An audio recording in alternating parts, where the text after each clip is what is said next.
तो इस एनिमे की शुरुआत में हम देखते हैं कि हमारा मेन कैरेक्टर का किसी ट्रक के साथ एक्सीडेंट हो चुका है और वो जमीन पर पड़े पड़े सोच रहा था कि आखिर उसके साथ ऐसा क्यों हुआ और उसकी ज़िंदगी इतनी ख़राब क्यों हुई चल रही है। इसके बाद हम देखते हैं कि उसको हॉस्पिटल के अंदर लाया जाता है और वो अपने आप से बात कह रहा होता कि चलो इस ज़िंदगी से जीने की जगह मैं मर ही जाता हूँ, क्योंकि ये ज़िंदगी कुछ खास नहीं है। मैं एक 80 किलो का इंसान हूँ जिसके पास कोई भी काम धंधा नहीं है सिवाय खाने पीने के। और इसके बाद हम देखते हैं कि उसकी आंखें फिर खुलती हैं और वो अपने सामने एक लड़की और एक लड़के को पाता है और वो सोच रहा था कि आखिर ये दोनों व्यक्ति कौन है और इनकी भाषा कुछ अजीब सी काहे है।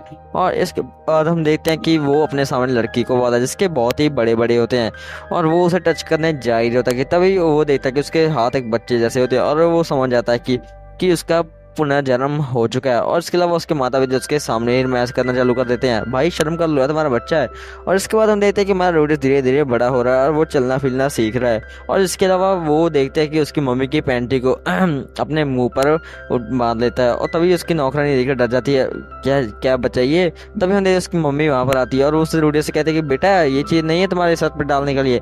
और वो नौकरानी उनसे कहती है कि महारानी ये क्या आपका बच्चा थोड़ा सा अजीब सा व्यवहार कर रहा है। तो वो कहती है आखिर तुम कहना क्या चाहती हो, ये तो एक 6 साल का बच्चा है।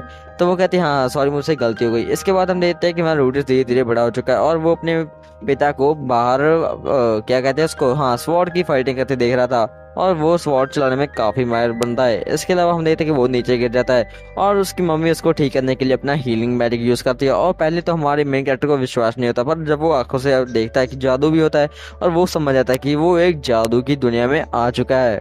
इसके बाद हम देखते हैं हमारा मेन कैरेक्टर थोड़ा सा और बड़ा हो चुका है और वो चलना फिरना सीख ही गया है। इसके बाद हम देखते हैं वो संदूक में से एक बुक को निकालता है जिस बुक में जादू करने के सभी स्टेप को लिखा होता है और वो उस बुक को पढ़कर बहुत सारी जानकारी भी ठीक कर लेता है कि जादू कैसे किया जाए, क्योंकि जादू करने के सिर्फ दो ही तरीके हैं, एक मंत्र पढ़ना और बिना मंत्र पढ़े अपने अंदर की शक्ति को बाहर निकालना। और उसे समझ नहीं आ रहा कि उसके माता पिता की जीन्स में ऐसी कोई शक्ति थी कि वो बिना मंत्र के जादू कर सकता है कि नहीं। और फिर वो इसका ट्राई करता है और वो मंत्र पढ़कर एक अपना जादू करता है और वो वाटर बॉल को सामने लेता है, जिसे देख के वो बहुत खुश होता है कि उसने जादू करना इतनी छोटी उम्र में सीख लिया है। और वो बेहोश हो जाता है क्योंकि जादू करने के लिए बहुत सारी एनर्जी लगती है।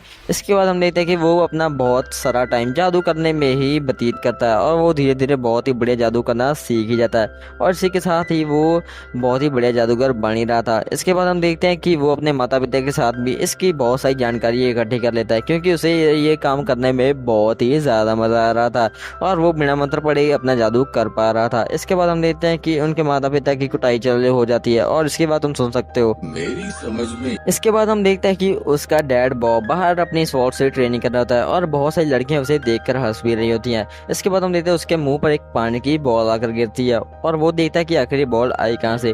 तब हम देखते हैं कि घर के अंदर हमारा रूडिस अपने जादू की प्रैक्टिस कर रहा होता है और वो समझ जाता है कि ये उसको वाटर को कैसे शूट करना है और ये करने के लिए बहुत सारा काम करने की जरूरत नहीं है, बस थोड़ी सी प्रैक्टिस और आप इसमें माहिर हो जाओगे। तब हम देखते हैं कि वो एक बुक में से स्पेल पढ़ता है और वो स्पेल सेकंड लेवल का होता है, मतलब एस रैंक का, और वो इस जादू का यूज करके अपने घर की सारी दीवारें उड़ा देता है। तभी हम देखते हैं उसके माता पिता वहां पर आते हैं और वो कहते हैं रूडियस तुम ठीक तो हो ना। तभी वो देखते हैं कि रूडियस तो बिल्कुल ठीक होता है पर उनकी घर की दीवार पूरी खराब हो चुकी थी और हमें पता चलता है कि उसके पास बुक भी पड़ी थी और उसकी मॉम उसे कहती है कि रूडियस क्या तुमने ये किया। और उसकी स्माइल थोड़ी सी अजीब सी, जैसे देख के रूडियस की सोच रहा होता है कि क्या ये मुझे फिर से मारने वाले हैं, क्या मैंने गलत जादू यूज कर लिया। तो उसकी मॉम से कहते हैं कि हाँ मेरा बेटा तू बनेगा जादूगर। और वो अपने पति से कह रहे होते हैं कि बॉब चलो ना हमें से जादूगर बनाते हैं, आप इसके लिए कोई टीचर ले आ सकते हैं। तो बॉब का तो कुछ और ही ज्यादा था क्योंकि वो हमारे रूडियस को एक स्वॉर्ड्समैन बनाना चाहता था। इसके बाद हम देखते हैं कि वो फाइनली उसके लिए एक जादूगरनी का अरेंजमेंट भी कर देते हैं जो उसकी मास्टर बन सकती है।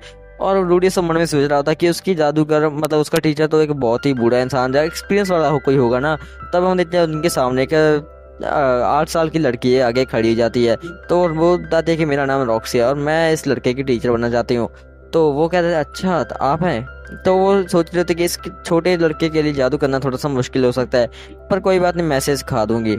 इसके बाद हम देखते हैं कि वो रूडियस को जादू के अलग अलग टाइप बताने लगती है कि जादू 3 प्रकार का होता है और इसे करने के लिए बहुत सारे तरीके भी हैं, तुमने तो सिर्फ 2 ही सीखे हैं। इसके बाद वो हमारे रूडियस को अपनी वाटर स्प्लैश का जादू दिखाती है और वो उसकी स्पीड को ज्यादा है जिसके कारण वो पेड़ को तोड़ देती है। और हमारा रूडियस कहता है कि ये पागल लड़की क्या किया, ये मेरी माँ ने बहुत मुश्किल से उगाया था। और वो घबरा जाती है और वो फिर अपनी हीलिंग मैजिक का यूज करके उस पेड़ को ठीक कर देती है, जिसे देख के हमारा रूडियस काफी इंप्रेस होता है। और इसके बाद हम देखते हैं कि हमारे रूडियस भी जादू का ट्राई करता है और वो फिर से अपनी वाटर स्प्लैश का यूज करता है और बिना वो उसके सामने बिल्कुल ही आधा मंत्र पढ़ता है। और रॉक्सी से कहते हैं कि रूडियस तुमने सिर्फ आधा मंत्र पढ़ा। तो रूडियस से बताता है कि मैं बिना मंत्र पढ़े अपना जादू यूज कर सकता हूँ, सच्चाई तो यही है। और ये सुन के रॉक्सी थोड़ी शॉक हो जाती है और कहती है हाँ ये तो बढ़िया बात है, ये मेरे लिए भी काफी लाभदायक प्रूफ हो सकता है। और इसके बाद हम देखते हैं कि उसकी मॉम वहाँ पर आती है और वो रॉक्सी से कहती है रॉक्सी तुम थोड़ा सा अंदर आओगी, हमें तुमसे थोड़ी सी बात करनी है, क्योंकि हम तुम्हारे बारे में थोड़ा सा और जानना चाहते हैं कि आखिर तुम कहाँ से हो, तुम्हारा काम कैसा चलता है।